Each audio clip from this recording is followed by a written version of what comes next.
Hello, this is Jim Horman with Horman Soil Health Services.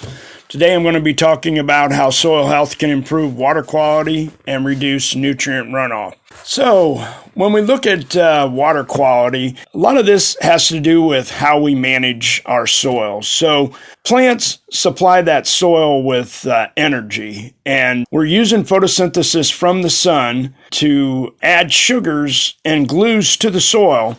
And that's going to keep that soil in place so it doesn't erode. So if you look at a conventional tilled system, generally we only have live plants out there and live root. Out of 12 months, maybe only 4 months out of the year. So 4 out of 12 is about 1/3 of the time. So we're really only putting fuel and energy into that soil maybe 1/3 of the time.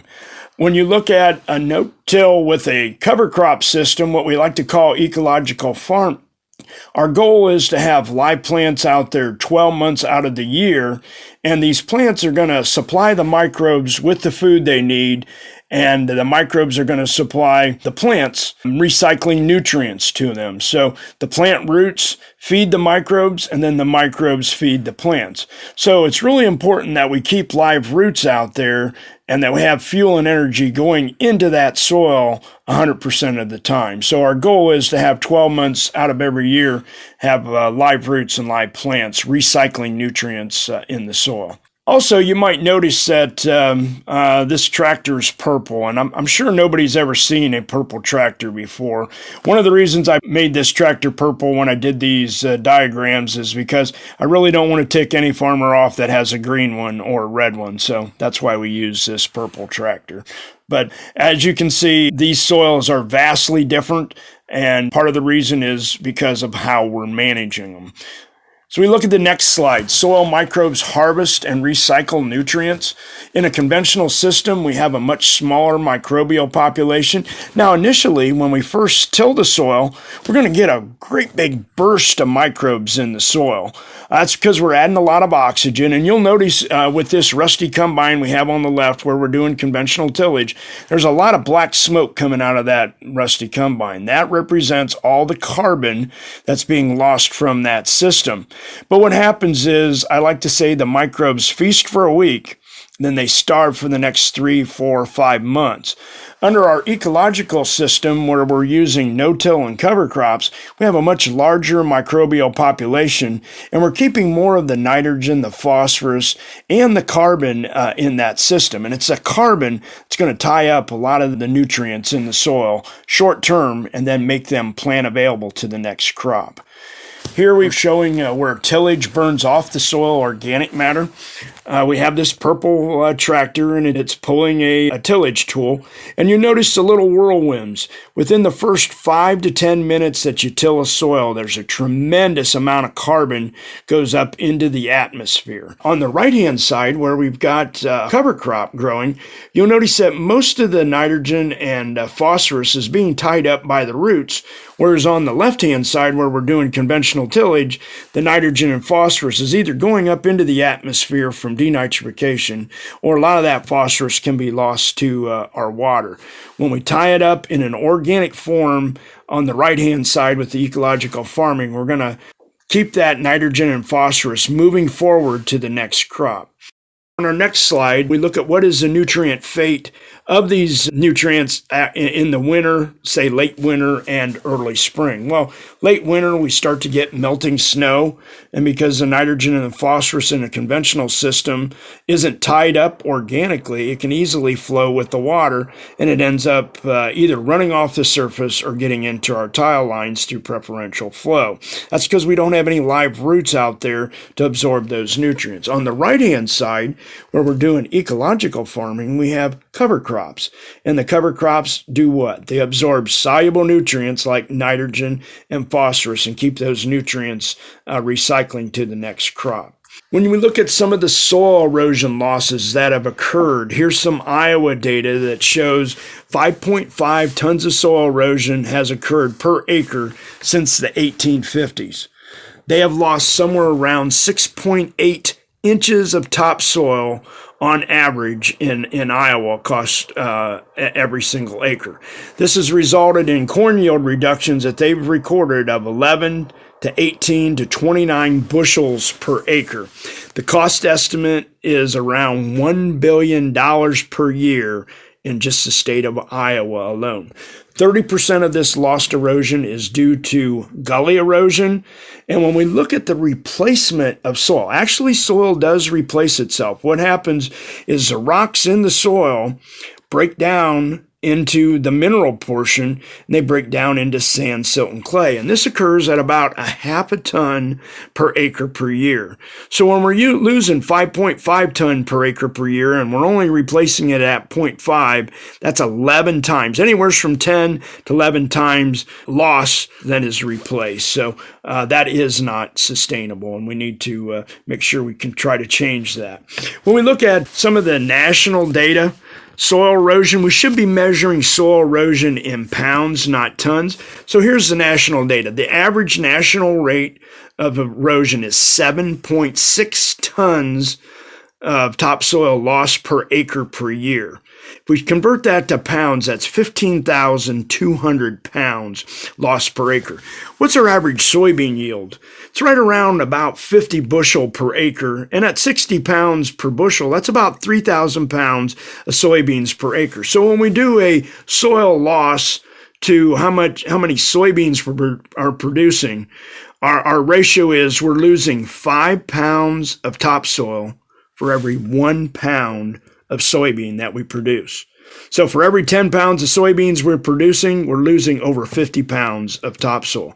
On corn, it's not quite as bad because the yield's a little higher. We get 150 bushel, and at 56 pounds per bushel, that's about 8,400 pounds of corn being produced. The ratio is somewhere around 1.8 pounds of topsoil loss for every pound of corn that we produce. Again, way too much. Is agricultural sustainable, or are farmers in the mining business? And right now it appears that we're in the mining business. And if we want to keep that soil in place and have it for our grandchildren, our great-grandchildren, we're going to have to do something about that. It's also causing some environmental issues. So when you look at Lake Erie and some of the harmful algae blooms, every year we get this green algae growing quite thick.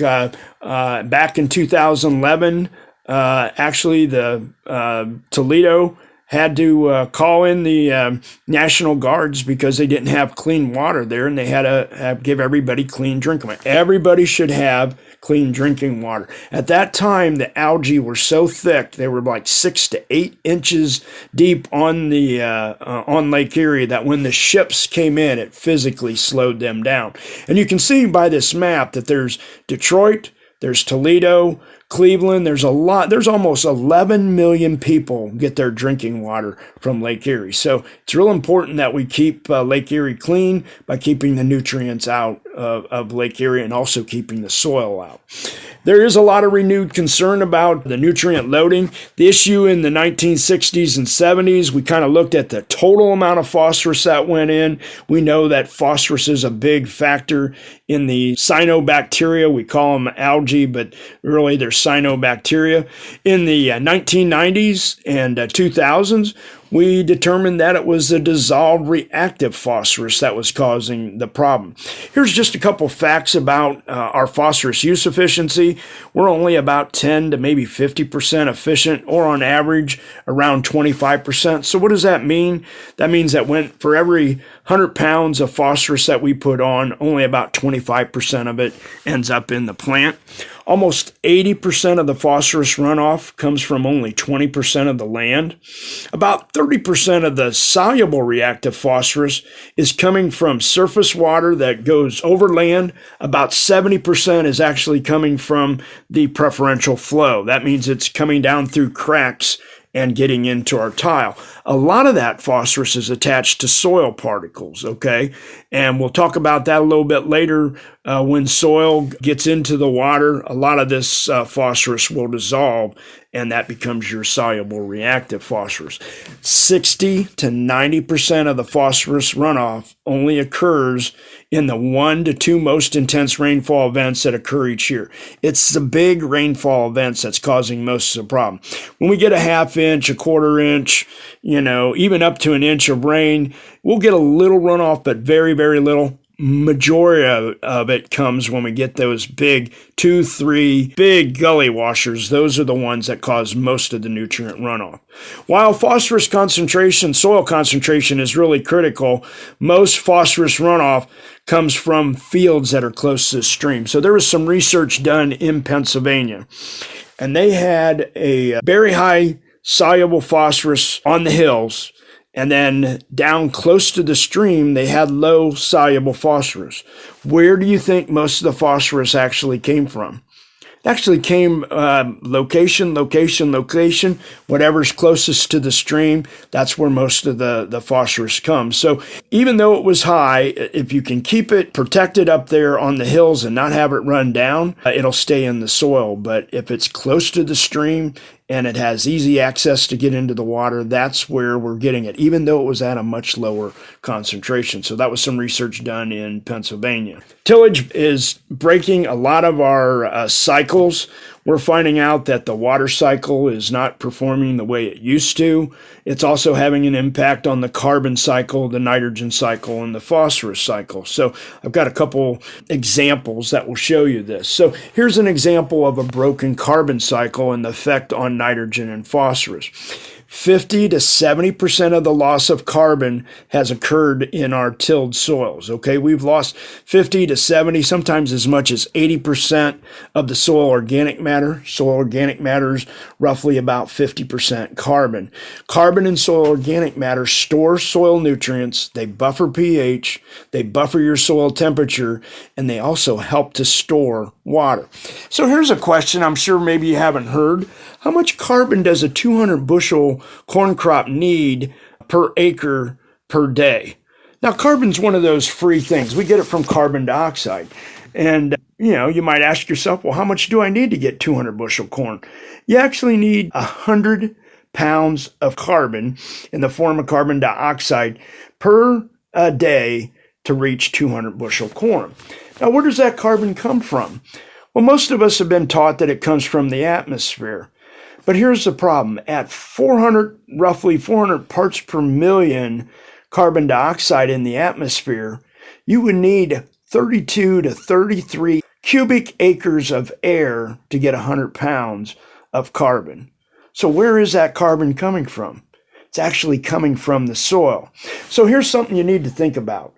The leaves are taking in what? They're taking in carbon dioxide and they give off oxygen. Now think about what goes on underground. Underground roots do what? They take in oxygen and they give off carbon dioxide. The carbon dioxide content in the soil is 3,000 to 10,000 parts per million.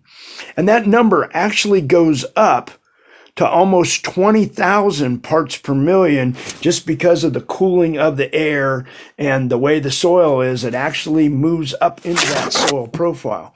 Believe it or not, that corn crop is going to use all that carbon dioxide within about the first hour that the sun comes up. We are now carbon limited in our soil. We're only about 20% efficient on producing photosynthesis because of a lack of carbon in the soil. And what's attached to that carbon? Nitrogen, phosphorus, and a lot of micronutrients, okay? So let's think about this. What happens when a farmer tills his field in the fall?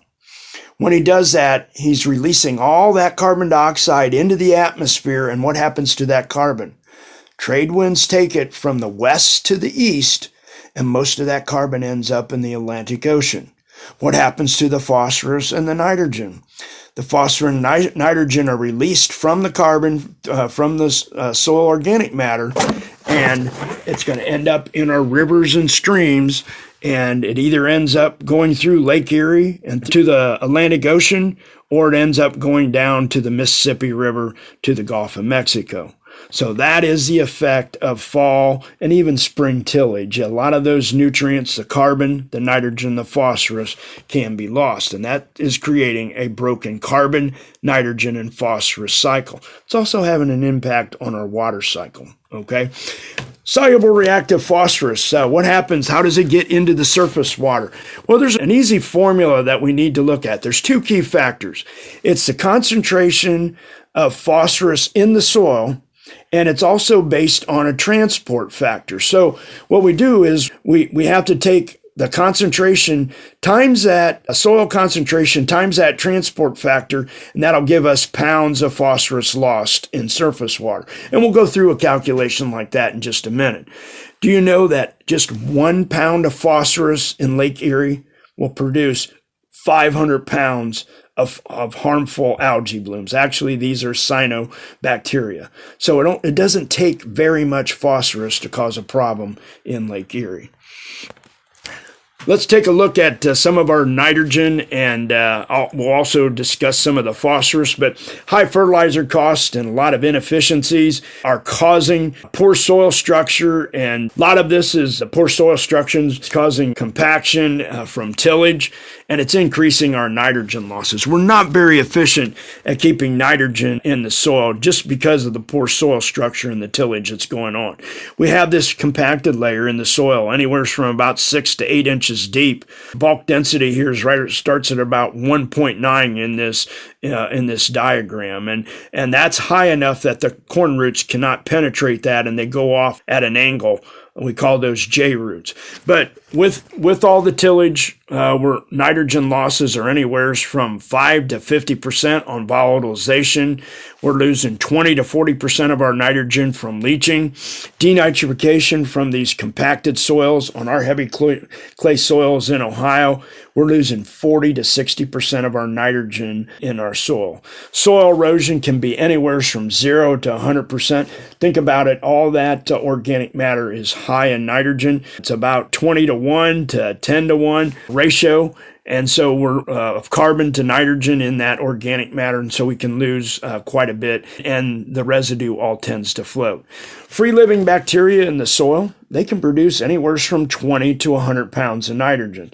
20 pounds is what we typically see on conventional tilled soils.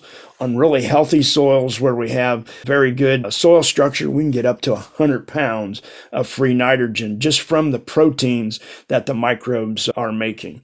Legumes and cover crops may supply anywhere from 50 up to 200 pounds of nitrogen.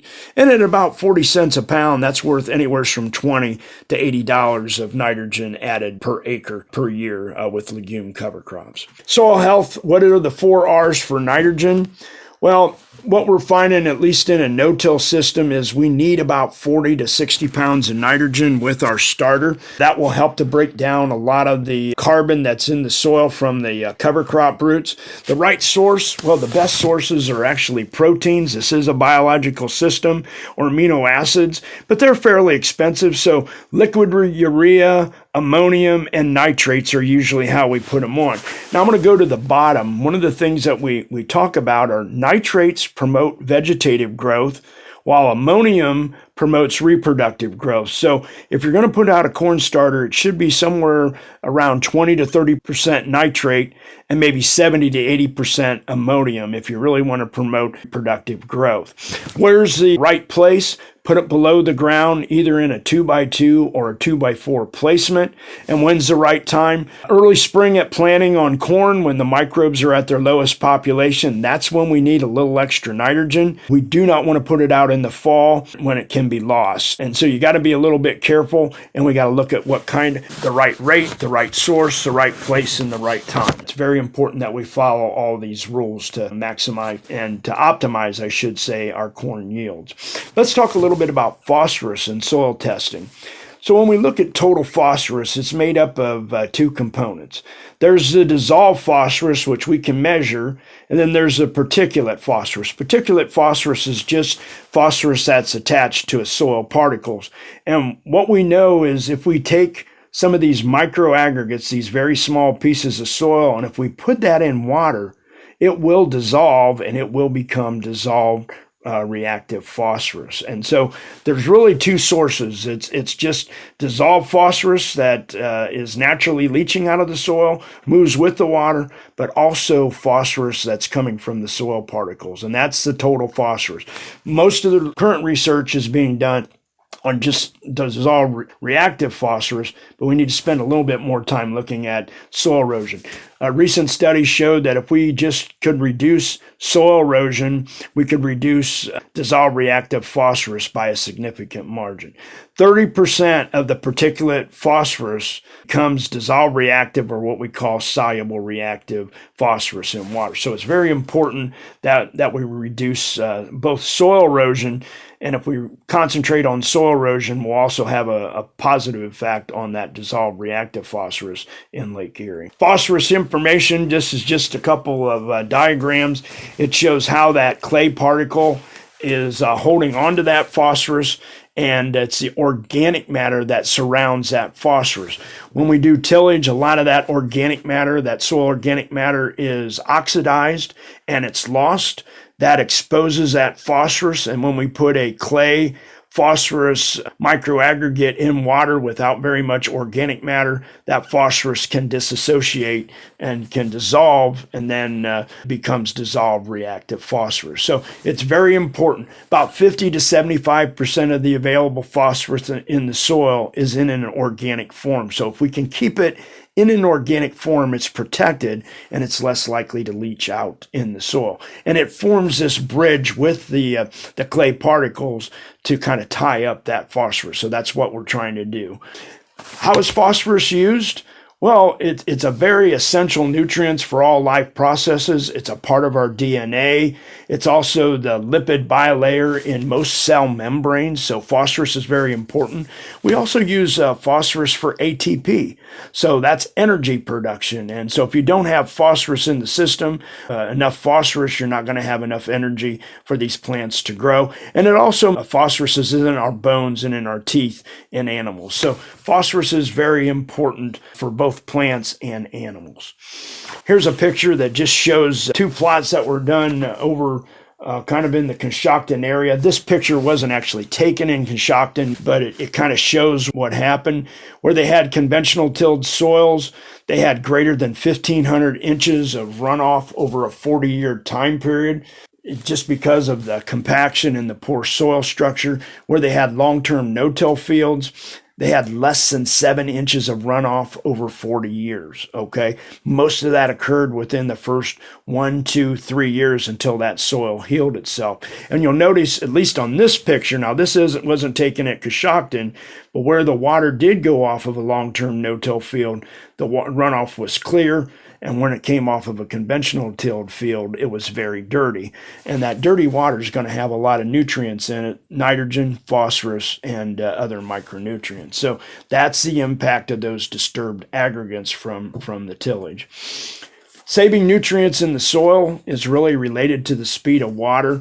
Whenever you double the speed of water, you can take 2 to the 6th power, or 64 times more nutrients can be lost. So, for example, in a stream, if the water's moving at 1 mile per hour and all of a sudden we get a rain and it increases to 2 mile per hour, we now can carry 64 times more nutrients. We go from 1 to 4 mile per hour, now we're up to 128 times more nutrients and sediment being flowed, just because of the power and the energy in that water. We go from 1 to 8, it's 256. From 1 to 16, we're up to 512. And if the water in some of these streams is now flowing at maybe 16 to maybe up to 32 mile per hour, now we're going to transport 1,024 times more nutrients and soil with that water. It's all related to the speed of water. Every time you double the speed of water, it goes up by a factor of 2 to the 6th power, or 64 times more. Okay, so an important relationship. And this just shows some of the what happens whenever we have this conventional tillage and ponding water. We'll get what we call flashiness. And so the water's very dirty and it comes off very fast. So the ditches will fill up very quickly, and then they go down very quickly. When we have an ecological system, you'll notice that the water's a lot clearer and it's also at a lower level. It's just because we've slowed down the speed of water. It's got to go slowly through that soil profile, through the macropores, and it's slowly going to be released. And because of that, we're going to have much cleaner water because we're not transporting as many nutrients. We can also show this on a hydrograph. This is a flooding hydrograph. Now, this is a made-up one, but it basically shows what happens. So on the right-hand side, we have conventional farming, and we see here that most of that water is going to come off those fields in like 1, 2, maybe 3 days, and we get what we call flash flooding. We get very high levels, and then it goes down very quickly. Wherever we have ecological farming, it may take 5, 6, even 7 days for that water to be released, and it's going at a much slower release. It's the same volume of water on both graphs, but the release time is so much slower on the ecological farming, but we also have a lot less nutrients getting into our surface water. So the ecological farming with no-till and cover crops is beneficial from that standpoint. What about phosphorus speciation? So there's some work that I did with Ohio State a number of years ago. We did some research. We looked at what form the phosphorus was tied up in. So our soluble reactive phosphorus, whenever you see like an I, that means it's in an inorganic form. That means there's no carbon attached to it. So it's very much plant available, but it's also very soluble. And so soluble reactive phosphorus is kind of the smallest phosphorus that gets out. We also have exchangeable phosphorus, and that's coming from the active organic matter. And that's PO. So anytime you see an O, that means there's carbon attached to it because it's organic carbon. All right. Now, we also have some other forms of inorganic phosphorus that's slowly or not plant available. So your calcium and magnesium will tie up phosphorus. Your iron and your aluminum, they tend to have 3+ charges, 2 or 3+ charges. And then you have your long-term humus. That's where most of your phosphorus is stored. And then all these things combined, both your organic forms and your inorganic forms, that gives you the total amount of phosphorus that you have in your soil. So one of the things that we learned was that our bad boy probably in our soil is the iron. Ferric phosphorus is in the 3+ state, okay? And it converts under saturated soil conditions to ferrous phosphorus, which is the iron F2, okay? And when it does that, it releases soluble reactive phosphorus. It's caused by saturated soil conditions and a lack of oxygen in the soil. The iron's releasing the soluble reactive phosphorus as the water saturates our soils. Our Midwest soils are about 1.43% iron, and that translates into about 28,600 pounds of iron in our soil. And so that would be just in the top 6.7 inches, which is 2 million pounds. Our average soil soluble reactive loss per acre is about 1.2 pounds of phosphorus per acre. At 28,600 pounds, if 1 part out of 1,000 pounds were to be converted, that would give us 2.8 pounds. And if only 60% of that would equal that 1.2. 60% of that actually went from the ferric to the ferrous form.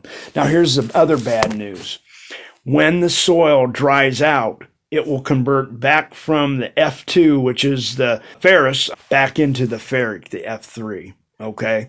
And when it does that, it will tie up phosphorus. Interesting thing. In 2015, Kevin King did a research study on nitrogen and on phosphorus. And that was a very, very wet year. It rained all summer long. Okay. What happened with nitrogen? Nitrogen leached out of the soil very quickly, so the concentration went down and we lost a lot of phosphorus. Our corn turned really yellow, okay? What happened with phosphorus? Concentration stayed the same throughout the year. So what was happening, the soil was going from the ferric, the F3 state, to the ferrous, losing soluble reactive phosphorus as soon as that soil dried out. It was stealing that phosphorus from the calcium or the magnesium or some other element in the soil, and it was going back to the ferric state. We went from the ferrous back to the ferric. You can see these color changes in the soil. So when the soil is in the ferric state, it's kind of a pink color. So there's a lot of oxygen in the soil.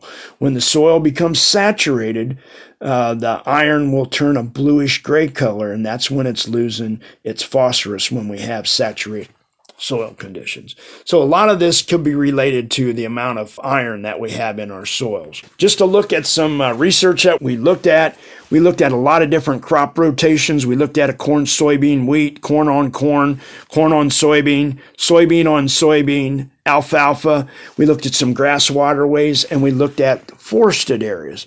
And we looked at how much soluble reactive phosphorus we could find in the soil. And what we found is that the corn and soybeans and wheat didn't have a whole lot. It was 0.2, 0.3. Anywhere where we had soybeans, it was really low.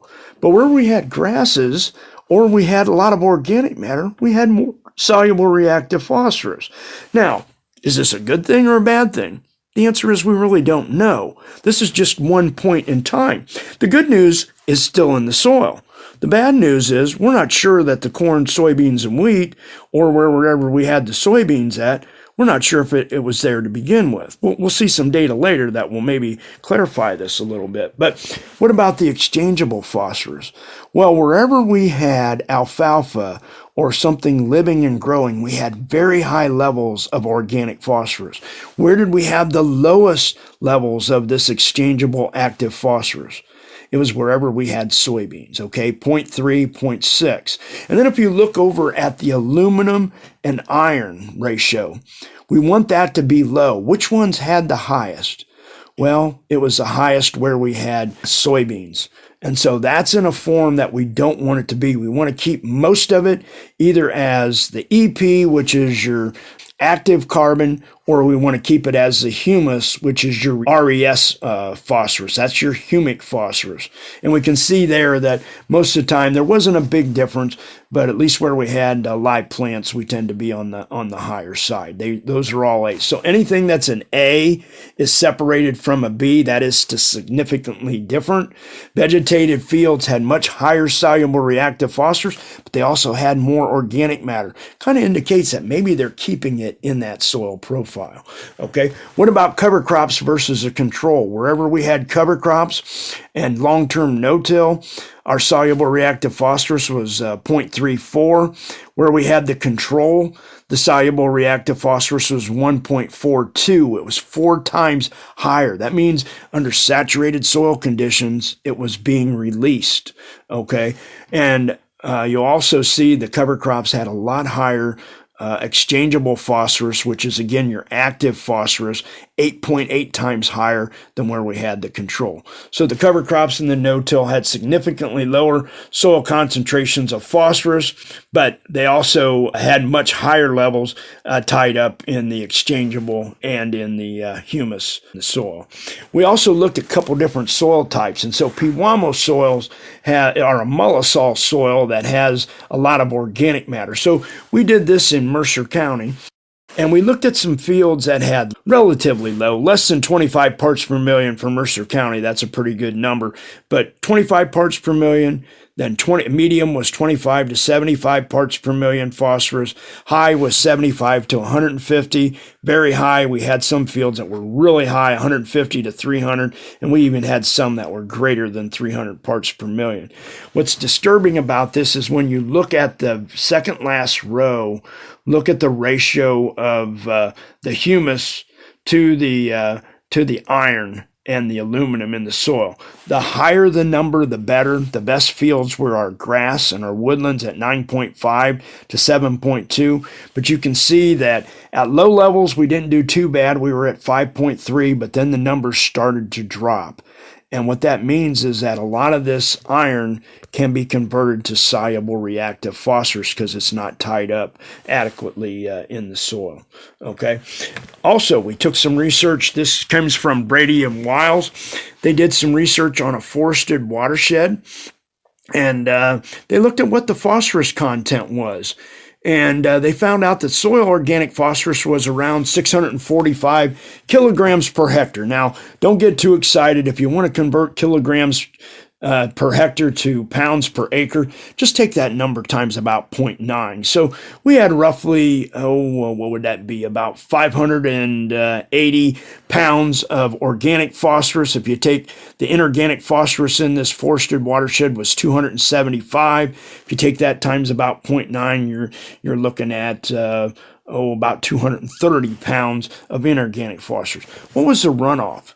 Well, the runoff, if you take 0.3 kilograms per hectare times 0.9, you're about 0.27 pounds of runoff per acre, which isn't very much compared to the 1.2. Now look at the agricultural watershed.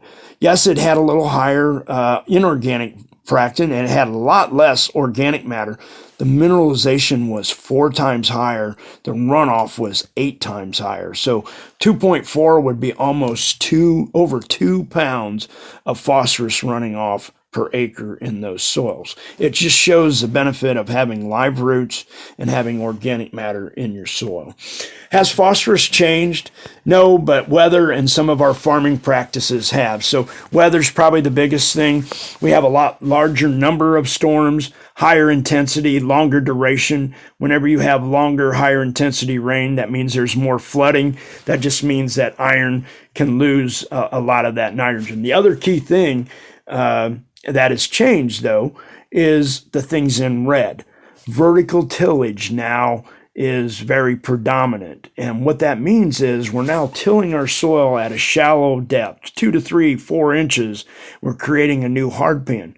And what that means is that we used to have a much deeper bucket for the water to be absorbed. Now that water can pond on the soil surface, and a lot of that ponding water will carry with it soluble reactive phosphorus either overland or down through the cracks to our tile line. We also have a lot less soil organic matter. We've lost probably anywhere from 50 to 70, maybe as much as 80% of our organic matter. So that's another reason why we're seeing phosphorus in our surface water.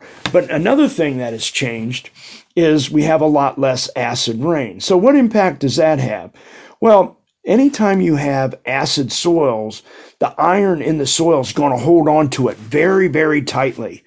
And so what's happened to the pH of our soils, especially the rainwater? It used to be 4.2, which was very acid. And then over about a decade, it increased to 5.2. That means it was less acid. It held on to that phosphorus less tightly. So that's a factor of 10. And then in the last 10 years, we now are measuring the rainwater, and it's now 6.2. So now that's 10 times 10. It's 100 times less able to hold on to the phosphorus in the soil, especially in that iron portion. And that's part of the reason why we're seeing more soluble reactive phosphorus in our waterways. We're using actually less phosphorus on our soils through fertilizer every year, but we have so much stored in our soils that we're still seeing a tremendous loss. And a lot of that has to do with the lack of organic matter, too much tillage, ponded soils, and change in the pH of our rainwater. Those are probably the biggest factors that are having an impact on phosphorus loss. No-till creates these macropores. It allows the water to get into the soil. It allows it to spread out. With no-till, a lot of folks are complaining about no-till by itself. The no-till is kind of acting like a big macropore, and it may move soluble reactive phosphorus to those roots. But here's what you need to do.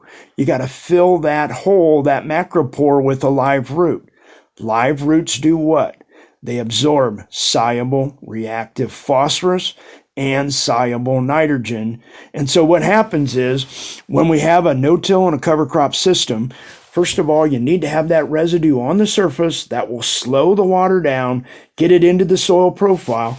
The roots will create macropores that will move that water down through the profile, but then they'll move into micropores and biopores and spread that water out. So these small, fine roots then can absorb the soluble reactive phosphorus and the nitrogen. And then as these roots break down, what do they turn into? They turn into active organic matter and humus, which are going to help to tie up that soluble nitrogen and phosphorus. We have a broken carbon, nitrogen, phosphorus cycle, and a lot of that has to do with the excess tillage that we're doing to the soil. Okay, so hopefully that kind of brings it into perspective. Let's look at some pictures just to show you what's going on. These are typical vertical tillage tools, and these became very popular in about 1995. And so let's take a look at what's going on here. And you'll notice right around 1994, 95, we were actually decreasing the amount of soluble reactive phosphorus. And about the same time that these tillage tools started to take off, notice what happened. All of a sudden we got a U-turn, and we had a tremendous amount of soluble reactive phosphorus being released into our streams and ending up in Lake Erie. And so what's happening is these vertical till tools are creating a new hard pan at about 2 to 4 inches, and that's causing soluble, very saturated soil conditions.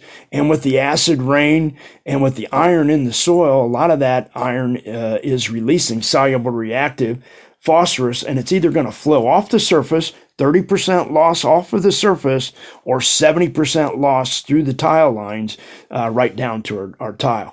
What's the way to stop this? Long-term no-till with cover crops.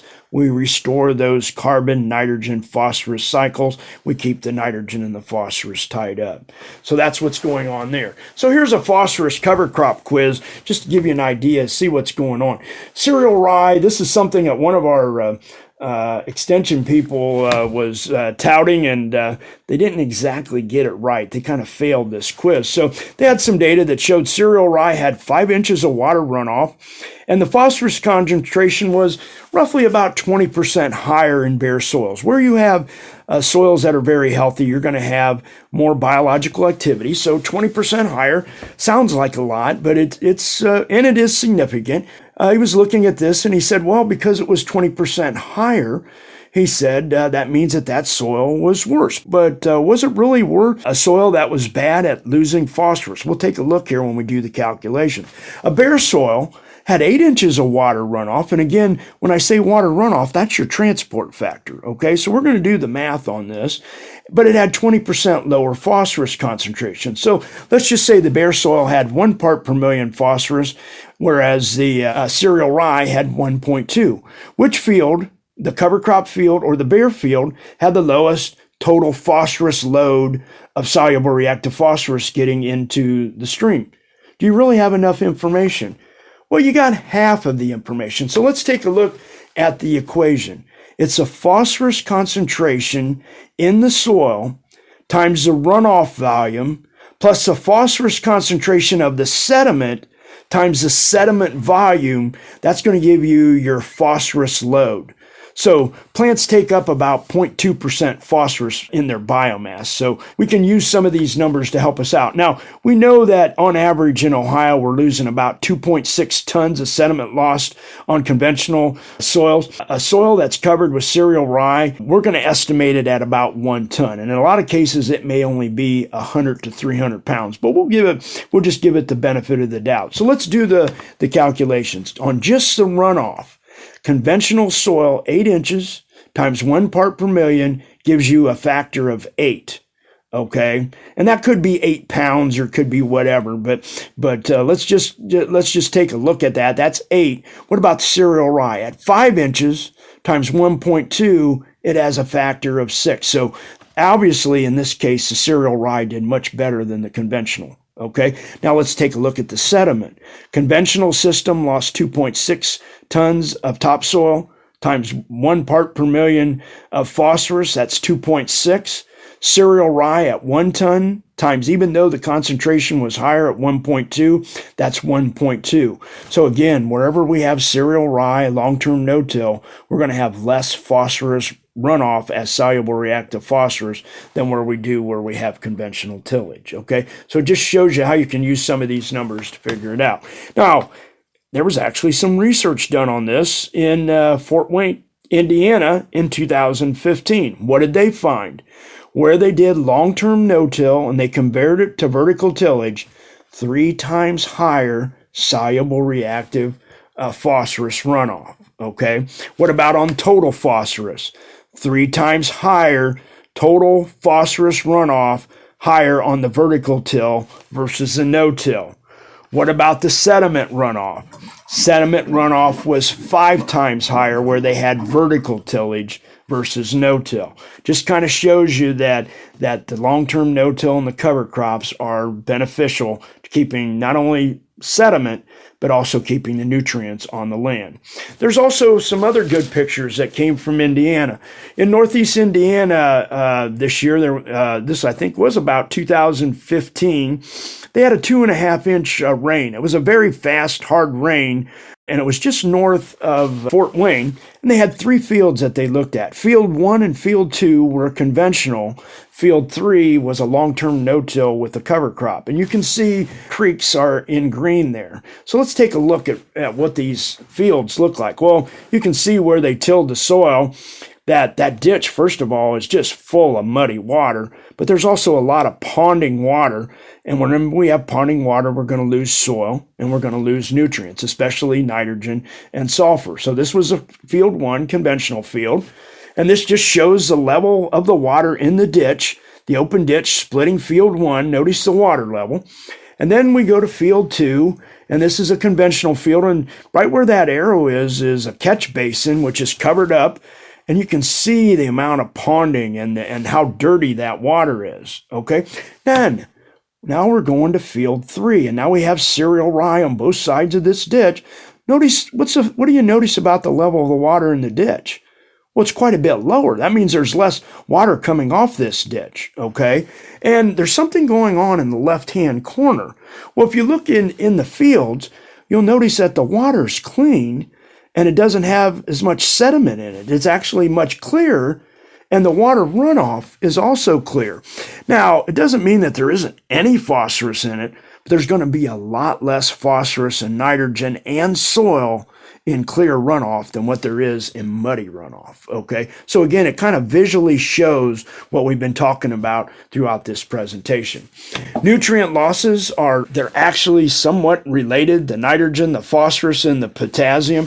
We know that our nitrogen losses are somewhere around 40 to 60% on heavy clay soils. Every 1% soil organic matter that we lose equals a loss of about 1,000 pounds of soil nitrogen. Our current nutrient efficiency on nitrogen is only about 30 to 50%. That means we're losing 50 to 70% loss of soil organic matter, and that's related to that 50 to 70% loss of soil organic matter, I should say that.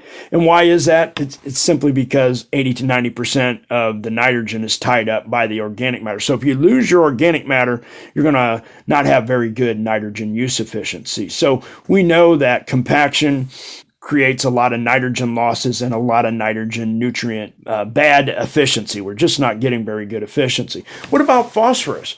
Our current phosphorus nutrient efficiency is only about 10 to 50%. Right around 25% on average. Again, it's related to the phosphorus. We've already talked about that. With a 50 to 70% loss of soil organic matter, the soil P is not going to be tied up as efficiency.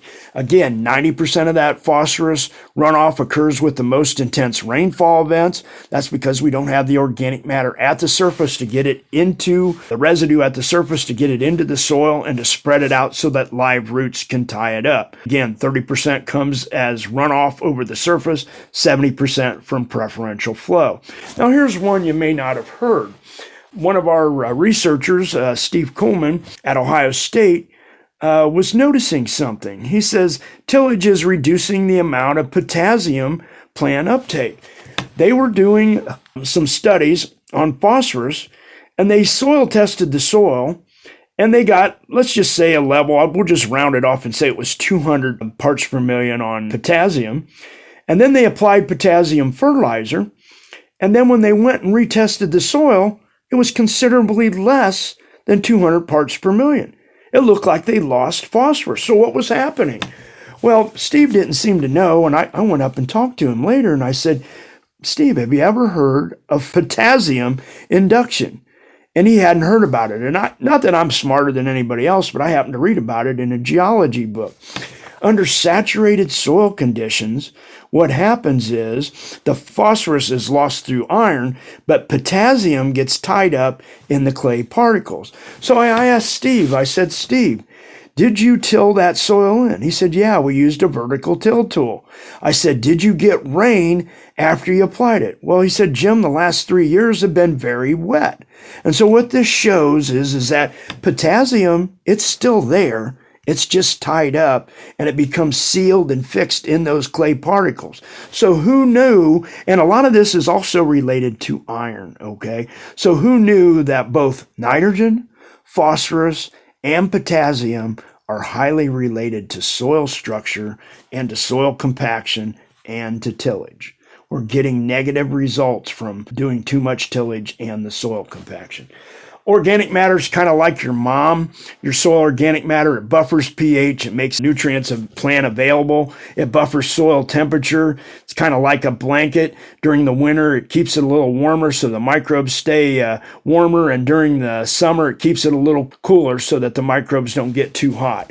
It also buffers nutrients. So when nutrients aren't available, soil organic matter will release its nutrients to the plants. It increases your water holding capacity. It helps water your plants. It increases water infiltration, so we have less ponding of water, and it decreases water and nutrient runoff. So soil organic matter is a chelator. That means it acts like a claw, and it holds on to a lot of our macro and micronutrients. So soil organic matter is a lot like our mom. She takes care of us, okay? How are we going to solve this problem? Well, we're going to have to adopt these 4 principles that conserve and support high-functioning soils. We're going to want to minimize our soil disturbance. We're going to want to maximize surface cover, maximize continuous living roots, and maximize our biodiversity. We're going to look at these real quick. So on disturbance, we want to decrease disturbance so that we have these soil organisms keeping these nutrients recycling. We don't want to destroy that soil structure. We don't want to have that surface sealing or that decreased in infiltration that comes when we till the soil and we disturb it. So if we can minimize the disturbance, we won't have these problems. We also do not want to increase soil erosion or nutrient losses from the tillage. What types of agricultural disturbances are common? We have physical, which comes from the tillage, but we can also do it chemically by overusing fertilizers, especially Roundup, which is a chelator and ties up some of our nutrients. There's other pesticides that do the same thing. And we also have biological things that can cause problems. Overgrazing, or fallow systems where we don't have live roots. That's also agricultural disturbances that we want to minimize. How do we maximize surface cover? What's that going to do for us? It will decrease erosion. It'll decrease the impact of rainfall. It'll increase our infiltration, decrease evaporation. Soil temperature tends to keep it a little warmer in the winter by having that residue, that blanket on top, and in the summer it keeps it a little cooler. So overall, it kind of buffers that whole system. It increases the habitat for soil organisms and supplies food. And it helps with compaction from machinery and livestock, okay?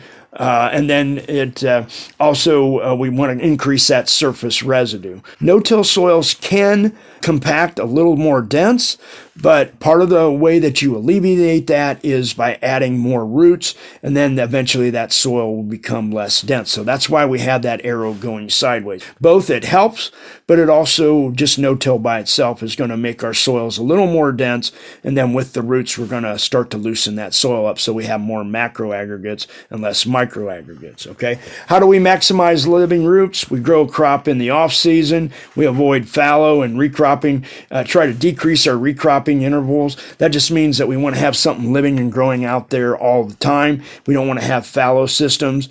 If we can put a perennial crop like a hay crop out there, that's great. And then we can also manage some of our rotations, add more species, and also manage forage height. So every time you mow very short, you're going to get less roots. If you allow some of these plants to grow out a little bit more, they'll put on more roots. Live roots absorb soluble soil nutrients, and they feed the microbes that recycle that nitrogen and phosphorus. Live roots then decay and they turn into soil organic matter, which is also going to store and retain those soil nutrients. Our last principle is, how do we maximize biodiversity? We're going to grow a diverse cover crop and legumes. We're going to increase the diversity of our crop rotations. We can integrate livestock and we can graze them, and we can increase the time in diverse perennial crops. So biodiversity helps keep those soluble nutrients recycling until that biomass decays. Biodiversity also increases a lot of our fibrous roots, tap roots. We get all kinds of roots growing throughout that system and at all types of depths, and that's going to just intercept a lot of these soluble reactive phosphorus and nitrogen and other micronutrients. Just a couple more slides here. Micronutrients help to make that phosphorus plant available. They can break down the phosphorus in the mineralized rock. We're finding out that these mycorrhizal fungi, there's 150 to 250 species of them. 80 to 90% of our plants need them, and they make phosphorus and a lot of other micronutrients available to the plant so that we don't have to use quite as much phosphorus fertilizer. So they actively infect the plant, and then the plant will feed that mycorrhizae, and the mycorrhizae supplies it with nutrients and water. So it's a really beneficial symbiosis type of product. It's not only phosphorus, though. We're also getting copper, zinc, and other micronutrients that these mycorrhizae are helping to take up. Mycorrhizae can even get some of the phosphorus from the iron or the aluminum, which are insoluble, and they can make them soluble and make them plant available. Up to 42% of the nitrogen from the mycorrhizae comes from carrot roots. So it's not only phosphorus, it can be nitrogen. Some nitrogen and phosphorus can be transferred from one plant to another, but it's very little. It's not really very significant. Some other micronutrient facts about the mycorrhizae. These mycorrhizae can supply 30% more nitrogen and up to 300% more phosphorus. Mycorrhizae fly 6 times more phosphorus than the plant roots can get by themselves. And in a study done in 2010, they found that 60% less phosphorus and 7.5% less ammonium was lost where they had the mycorrhizae fungi. So they can greatly reduce not only our need for fertilizer, but they're keeping that phosphorus in place. And the mycorrhizae can acquire 80% of the plant's need for nitrogen and phosphorus, okay? Plants allocate almost 30% of their carbon just to feed these mycorrhizae. It shows how important they are. One of the last slides here I want to talk about is we really need to start mimicking Mother Nature. Back in the 1850s, 1800s, we had almost 60 million buffalo in this country. And I just have one question. Did those buffalo stop eating or pooping in the wintertime? The answer is no. Did we have a water quality problem? Well, as far as we know, our rivers and streams were pretty much pristine. So let's follow the lesson from the buffalo. First, spread your manure thin. And number 2, apply it to a live crop. When you apply that to those grazing crops, what happens is the manure can be absorbed by the live roots, and it'll tie up soluble nitrogen, soluble phosphorus, keeping it recycled. I've seen this very plainly in Pennsylvania. They were applying 5,000 to 6,000 gallons of liquid hog manure, liquid dairy manure, applying it to annual ryegrass and cereal rye crops that were 6 to 8 inches tall, and they didn't have a problem with water runoff. Generally, we see from research that I've seen, we start having a problem when we put over a 1/3 acre inch, somewhere around 8 to 9,000 gallons of liquid water. When we put that much on all at once, like one big rainfall, all at once coming on, then the soil has a really hard time absorbing that much. But if we spread it thin, spread it more often, follow the buffalo, we can keep these nutrients in the soil. Cover crops that are best for absorbing the soluble reactive phosphorus. I think I'm on my last 1 or 2 slides here. Good cover crops are your grasses because they have fibrous roots: cereal rye, annual ryegrass, triticale, barley, and wheat. Mixtures and things that you might want to minimize, especially the radish, because the radish will die off. They absorb a lot of nitrogen, a lot of phosphorus, but when they die, as I like to say, they turn to elephant snot and they create a great big root hole there that's halfway down to your tile. And when the snow melts and it starts to rain, it's going to get into the soil. You also might want to minimize the oats. Only winter oats is okay, but spring oats, because they die out, we want crops that will live throughout the year. Legumes aren't too bad, but they don't have as many roots. Other issues where we've seen problems is wherever we have short roots, short pasture, you get above ground what you get below ground. So if you only have a half inch above ground, you're going to have very few roots in the ground to absorb the soluble nitrogen. And on alfalfa fields, as that alfalfa field dies out, we don't have as many roots there, and we got this big taproot, and that taproot can transport nutrients right down into our tile lines. One way to solve that problem is just add a grass crop about year 2 or 3 into your hay crop, and as that alfalfa starts to die out, the grasses will take over. So it really does. It is important also when you terminate these crops, let them grow as long as possible so that they're releasing their nutrients closer to when the next crop is going to use them. And this is the last slide. What are the benefits of cover crops? They increase water infiltration. They move that soluble reactive phosphorus down into the soil profile. They decrease our bulk density. They increase the pore space. We have less saturated soils. Live roots absorb soluble nutrients. We've talked about that several times. We can increase our organic matter, which improves soil structure. It's also going to hold that phosphorus tighter and take it away from the iron and the aluminum. And we also increase the nitrogen and phosphorus uptake and storage through these cover crops, which means less runoff of the nitrogen, phosphorus, and a lot less soil erosion. So that's kind of the summary of everything that we've talked about. We've kind of helped with the no-till and the cover crops solve a lot of these cycles that have been broken down. We've talked about all this. Here's my last slide. How soil health can improve water quality and reduce nutrient runoff. If you want to get a hold of me, contact me through these numbers, my email, or my website. Thank you.